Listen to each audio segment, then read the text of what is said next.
पिछले एपिसोड में हमने आत्मा, इंसान, इन सब के बारे में बात करी, लेकिन उसमें ज़्यादा डीप जाना मैंने उचित नहीं समझा, क्योंकि उसको समझने के लिए हमें कुछ बुनियादी चीज़ों की बेहतर समझ होनी चाहिए। इसलिए मैं वापस विषय को उस किताब पे ले चलता हूँ जहाँ से परिचर्चा शुरू हुई है। एक किताब जो प्रदीप जी ने लिखी है, इसका नाम है मैसेज फ्रॉम गॉड। इसके पन्नों से हम आगे बढ़ेंगे और परत दर परत चीज़ों को समझने का प्रयास करेंगे। नमस्कार, मैं हूँ Ravindra Badgaiya. Welcome to freedom through the grace of goddess and god. आपने समय निकाला, बहुत बहुत धन्यवाद।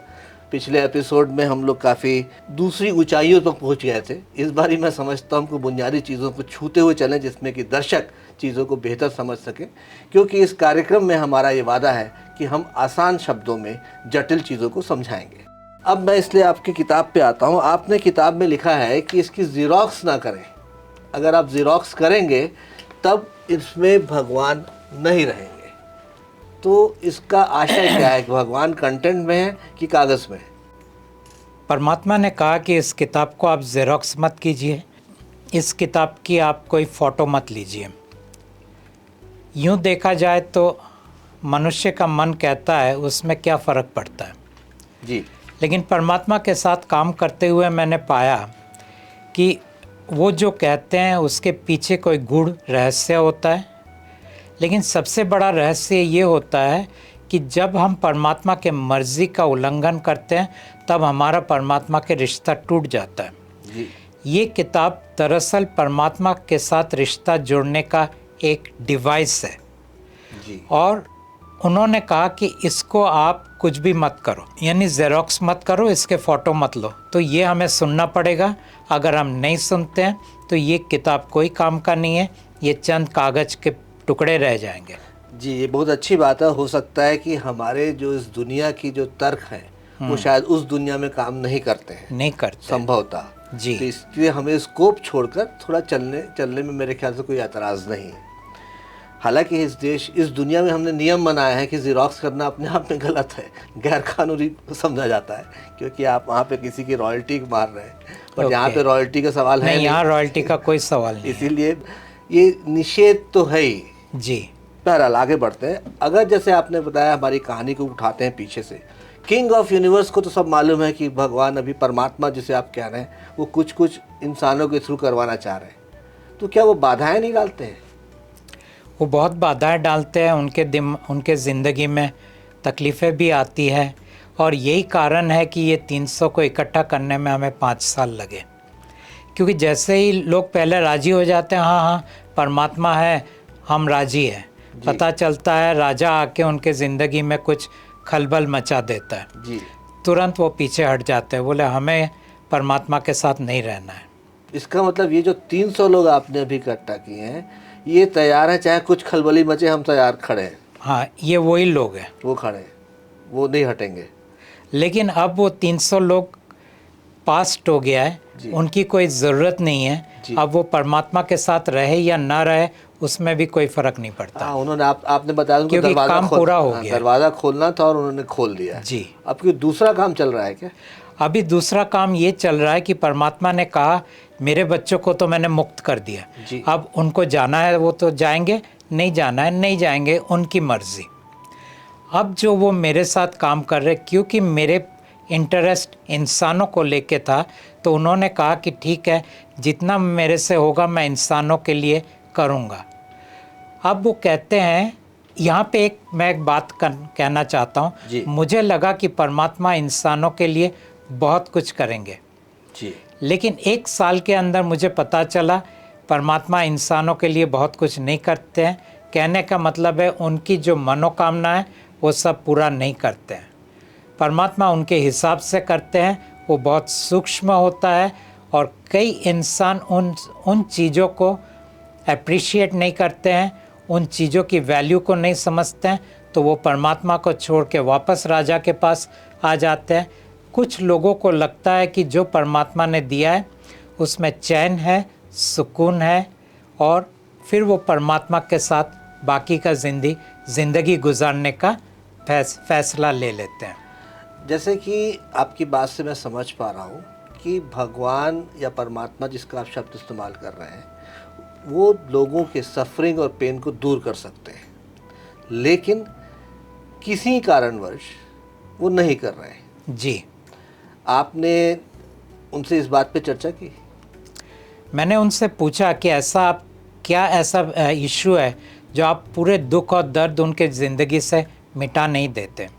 तो उन्होंने कहा कि दरअसल तुम्हारा जो ज़िंदगी है, पहला तुम्हारी कहानी जिसके अंदर सब दुख और दर्द लिखा गया है, ये राजा ने लिखा है।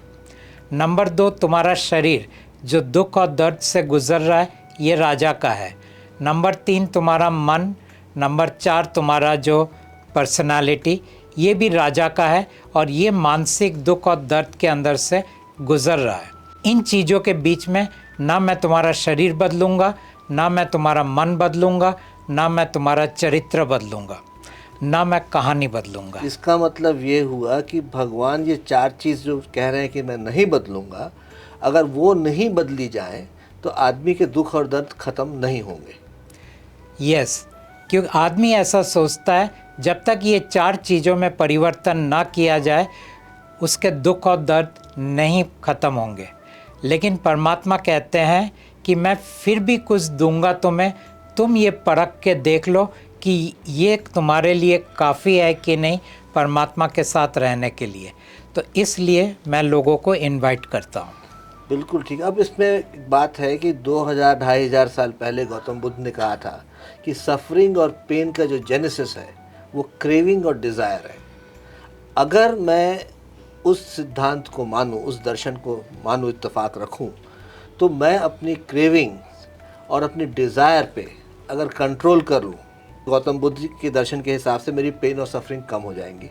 उस परिस्थिति में क्या मुझे किंग ऑफ यूनिवर्स या परमात्मा किसी की ज़रूरत है? देखिए, हमारे दुख और दर्द के 3 मेन कारण हैं। पहला कारण है जिसको हम कहते हैं मोह, यानी अटैचमेंट। जी। दूसरा कारण है जिसको हम कहते हैं द्वेष। एवर्शन, यानी द्वेष। जी। और तीसरा कारण है हमारा वांटिंग। ये 3 मेन कारण है और इसी के कॉम्बिनेशन से बाकी सब कारण की सृष्टि होती है। वहाँ पे दैहिक दर्द भी आता है, मानसिक दर्द भी आता है, आध्यात्मिक दर्द भी आता है क्योंकि हम फंसे हुए हैं संसार के अंदर। फिर पैसे का दर्द भी आता है, रिश्तों का दर्द भी आता है। तो कहने का ये मतलब है ये बाकी सब दर्द वो 3 बेसिक चीज़ों का से शुरू होता है। आपने पूछा अगर ये 3 को हम कंट्रोल कर सकते हैं, यानी हमारे किसी के प्रति कोई मोह नहीं है, हमारा किसी के प्रति कोई द्वेष नहीं है और हमारे कोई चीज़ की डिज़ायर नहीं है, तो फिर वो इंसान दुख और दर्द के बाहर आ जाता है। तब उसे न परमात्मा की ज़रूरत है, तब उसे किंग ऑफ दोनों में से किसी की ज़रूरत नहीं है। ये बहुत बड़ी बात आपने कही और मेरे ख्याल से दर्शकों को ये बात सुन के अच्छा भी लगा होगा कि उनके बस में कुछ तो है।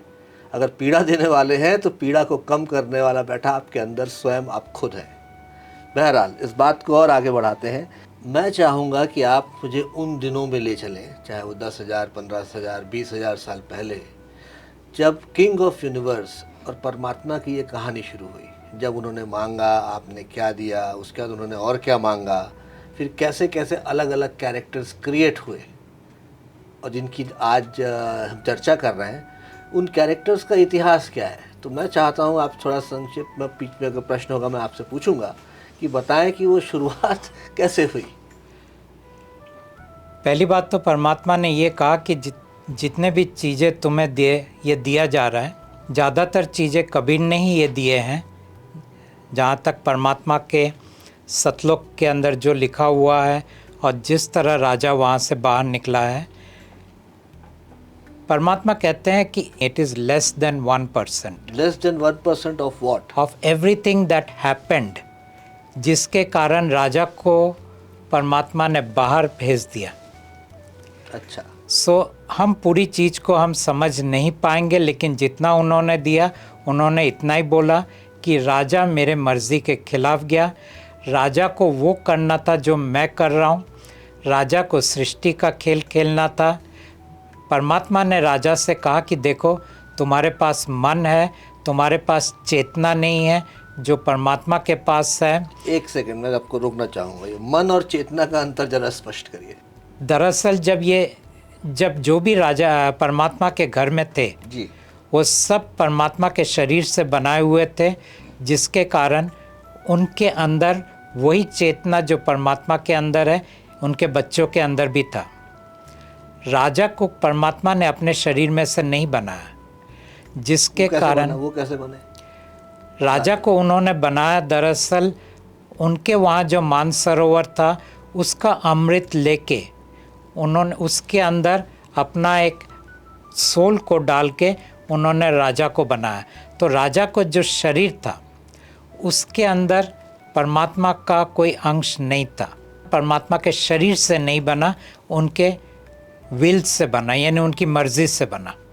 लेकिन फिर भी वो कहता है ये मेरा ही बेटा है। अच्छा, अब आपने बीच में मानसरोवर का नाम लिया, तो ये क्या वही मानसरोवर जिसका हम जिक्र अभी हिंदुस्तान में सुनते हैं? नहीं, ये सिर्फ एक शब्द है। मेन जो मानसरोवर जिसकी बात परमात्मा कहते हैं वो उनके घर में है, और उसको भी वो अमृत ही कहते हैं कि वो अमृत उसमें भरा हुआ है। वही अमृत में से उन्होंने राजा के शरीर का निर्माण किया। अमृत जो है उसको कहते हैं कि जिसने अमृत चख लिया हो वो अमर हो जाता है। तो क्या राजा अमर है? राजा अमर थे। अच्छा। लेकिन जब परमात्मा का उनके ऊपर श्राप पड़ा, तब परमात्मा ने कहा अब तुम अमर नहीं रहोगे, अब तुम्हारा जीवन और मृत्यु होगा, जिसके कारण राजा अब अमर नहीं है। अगर मैं ये बात सही मानूं कि उसने हम सबको एक तरीके से बंदी बना के रखा है राजा ने, किंग ऑफ यूनिवर्स ने, तो उसकी मृत्यु कब हो सकती है? उसकी मृत्यु तब होती है जब परमात्मा चाहते हैं। इसका मतलब ये हो गया कि अगर परमात्मा चाहे तो उनको मृत्यु देकर हम सबको इस झंझट से उबार सकते हैं। परमात्मा चाहे तो सब हो सकता है, लेकिन वो चाहते नहीं है। चलिए ठीक है, ये भी आपकी बात हमारी मान्यताओं से बहुत अलग है।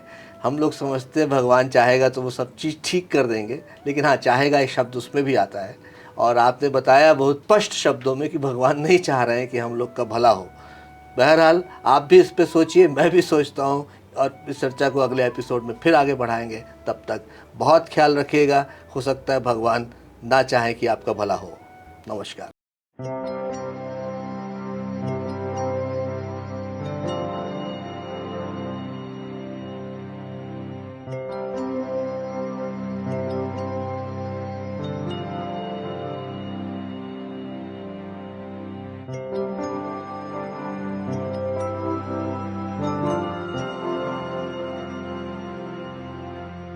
Thank you.